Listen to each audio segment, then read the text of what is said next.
ভয়াবহ আগুনে পুড়ে ভস্মীভূত হয়ে গেল 4টি দোকান। ক্ষতিগ্রস্ত ব্যবসায়ীদের চোখে জল। ত্রিপুরা 59 জেলা কৈলাসহরে ভয়াবহ অগ্নিকাণ্ডে পুড়ে ছাই হয়ে গেল 4টি দোকান। ঘটনাটি ঘটেছে কৈলাসহর ভগিনী নিবেদিতা বিদ্যালয়ের বিপরীতে, যেখানে অবস্থিত ছিল ঠান্ডা পানীয়, আইসক্রিম এবং বৈদ্যুতিক সরঞ্জামের দোকান। প্রত্যক্ষদর্শীরা জানিয়েছেন, বুধবার সকালবেলা আচমকাই দোকানটি থেকে ধোঁয়া বের হতে দেখা যায় এবং মুহূর্তের মধ্যেই ভয়াবহ আগুন চারিদিকে ছড়িয়ে পড়ে। অগ্নি নির্বাপক দপ্তরের সূত্রে জানা গিয়েছে, বৈদ্যুতিক শর্ট সার্কিট থেকেই এই ভয়াবহ আগুনের সূত্রপাত হয়েছে। আগুন প্রথমে ববি সেন নামে এক ব্যবসায়ীর দোকানে লাগলেও দ্রুত পাশের লাইব্রেরি, ওষুধের দোকান ও একটি কাপড়ের দোকানে ছড়িয়ে পড়ে। খবর পাওয়ার সঙ্গে সঙ্গে অগ্নি নির্বাপক দপ্তরের 2টি গাড়ি ঘটনাস্থলে পৌঁছায়। স্থানীয় বাসিন্দারা এই ভয়াবহ আগুন নেভানোর কাজে অগ্নি নির্বাপক দপ্তরের কর্মীদের সাহায্য করেন। তবুও দুঃখজনকভাবে 4টি দোকান সম্পূর্ণরূপে ভস্মীভূত হয়ে যায়।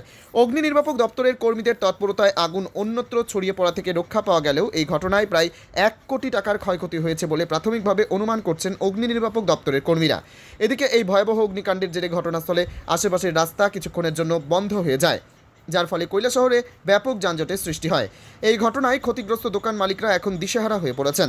তাদের অনেকেরই সব সঞ্চয় বিনিয়োগ করা ছিল এই দোকানগুলিতে। আগুনে সব পুড়ে ছাই হয়ে যাওয়ার পর তারা বুঝে উঠতে পারছে না কিভাবে আবার নতুন করে সব শুরু করবেন। ত্রিপুরা থেকে বিক্রম কর্মকারের report, crime press Bengal news. আগুন লাগছে। এখন অব্দি তো 4টা আগুন লাগছে। আমরা 10:41 খবর পাইছে।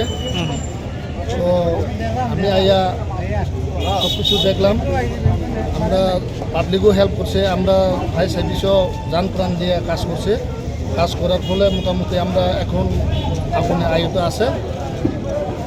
4টা দোকান সমস্ত কিছু তো বস্তুভূত হয়েছে না, কিছুটা হইলে সেভ হয়েছে।